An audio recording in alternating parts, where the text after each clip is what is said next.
These dry and arid lands are transforming into cities of the future.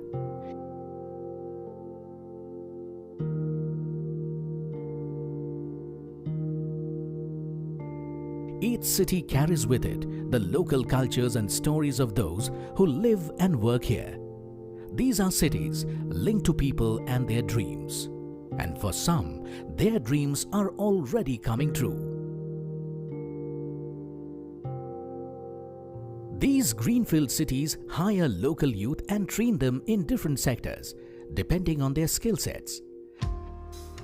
Marking knife scraper बोलता है, उससे क्या होगा? इंप्रेशन करने के लिए मार्किंग रहेगा ना, पेंसिल से निकल जाएगा। तो ये क्या है?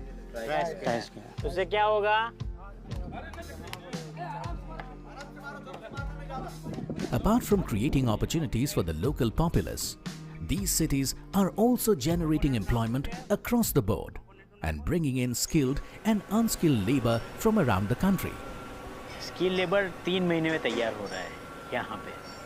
3 महीने के कोर्स में हम लोग उनको इमेजिनेशन सिखाते हैं, प्रैक्टिस करना सिखाते हैं, साथ में क्वालिटी काम करना सिखाते हैं। यहाँ पे लगभग 120 लड़के तैयार हुए हैं। हर 3 महीने में 20-20 एनरोल कर रहे हैं।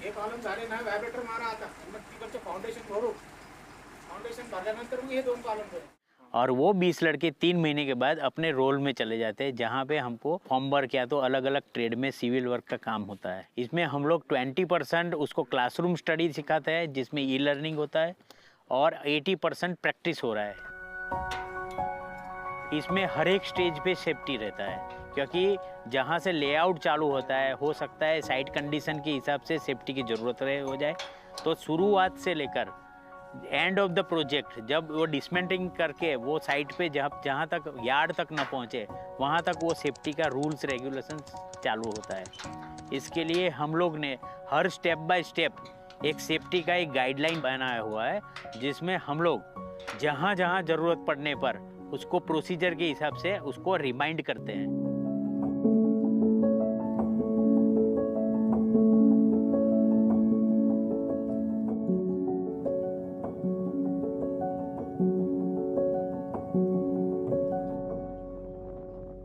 यार लोगों को ये फ़ायदा हुआ सर। हम लोगों को लेबर यहाँ से 20-25 किलोमीटर बाहर काम को जाते थे, फैक्ट्री में कहीं कम लगता था, नहीं लगता था। DMIC आने से ये फ़ायदा होगा हमारा कि जितना भी लोग बाहर फालतू घूमते थे, न कर पाते थे, वो काम सब लोग काम को लग गया था हमारा। पहले हम लोग यही काम करते, पहले शुरू से यही काम करते। पहले हेल्पर था, उसके बाद में छोटा सा कॉन्ट्रैक्टर हो गया, उसके बाद में बढ़ गए। उसके बाद में कुछ गाड़ी भी ले लिए, ट्रैक्टर है, JCB है। अभी 100-125 लोग लेबर है।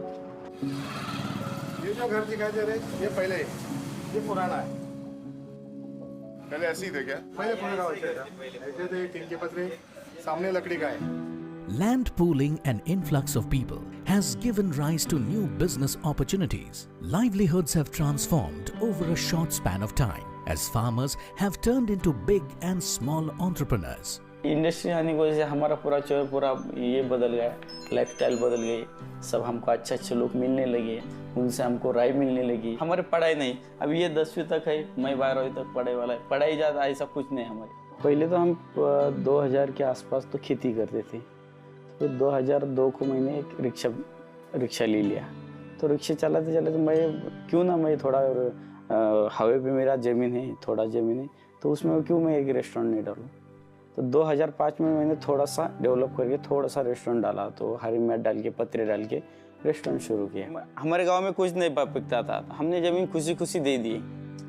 जो डैमेज है उनको खुशी दे दी। उनकी जो पैसा है इधर हमने इन्वेस्टमेंट किया, तो उससे थोड़ा पैसा डेवलप करते रेस्टोरेंट भी बढ़ा दिया। फिर 2012 में रेस्टोरेंट तो बड़ा कर दिया। तो उससे हमारा धंधा बढ़ने लगा। ये डेवलपर से वो आने लगी, मेरा तो हौसला बढ़ते गया। तो कुछ तो फॉरेनर आने लगे खाना खाने, तो मेरे पास उतना सुविधा नहीं थी।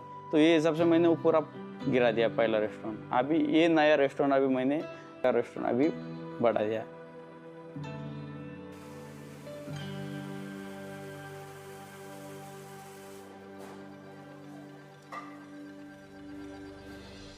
His neighbor, Bhav Sahib Dhadage Patil, has similar rags to riches story. Auric's business boom changed his life from an ordinary driver to the successful owner of a transport business. इस प्रोजेक्ट में अपनी 240 hectare ज़मीन पूरे गांव की चले गई। उसके अंदर मेरी खुद की 20 एकड़ ज़मीन गई उसके अंदर। फिर वो पैसे आने के बाद 2011 में मैंने और 5 ट्रक खरीद कर लिया। काम बढ़ते बढ़ते चले गए। फिर बाद में एक रोलर ले लिया, बाद में 2 JCB आ गए, अपना ग्रेडर आ गया। बढ़ते बढ़ते 2010 से 2019 तक आज मेरे पास यहाँ पूरे 25 टिप्पर, 5 रोलर है अभी और 2 ग्रेडर हैं, JCB 4 है और पूरा आदमी मिला के हेल्पर, ड्राइवर, ऑपरेटर, इसमें अंदर 7 इंजन है बोल के 68 बोले तो 68 लेबर अपने पास अभी काम कर रहे हैं। पहला जो घर था मेरा लकड़ी का मकान था, पिताजी ने जो हाथ से बनाया था वो लकड़ी का मकान मिला था। लेकिन अभी इनका जो पेमेंट मिला है, पूरा पेमेंट मिलाने के बाद मैंने पहले एक तो 4-5 गाड़ी खरीद कर लिए और उसके साथ ही वो गाड़ी का पैसा आने लगा और कुछ ज़मीन का पैसा मिला के रोड के सामने एकदम बढ़िया बिल्डिंग बनाई है। ये जो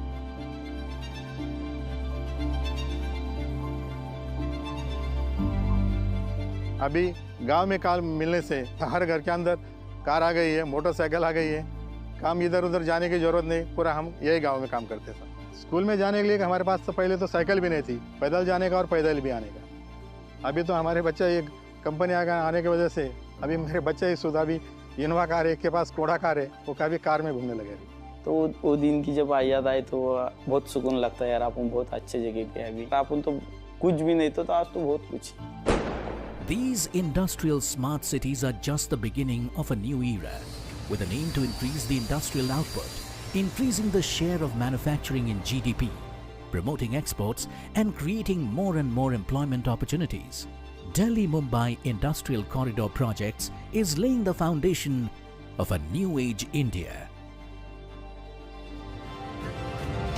Some of the best names in construction business are involved in the project. What has been constructed certainly is of excellent quality. So there is a lot of reasons why we believe that what has been planned, which is a world-class infrastructure, is actually taking shape in front of us.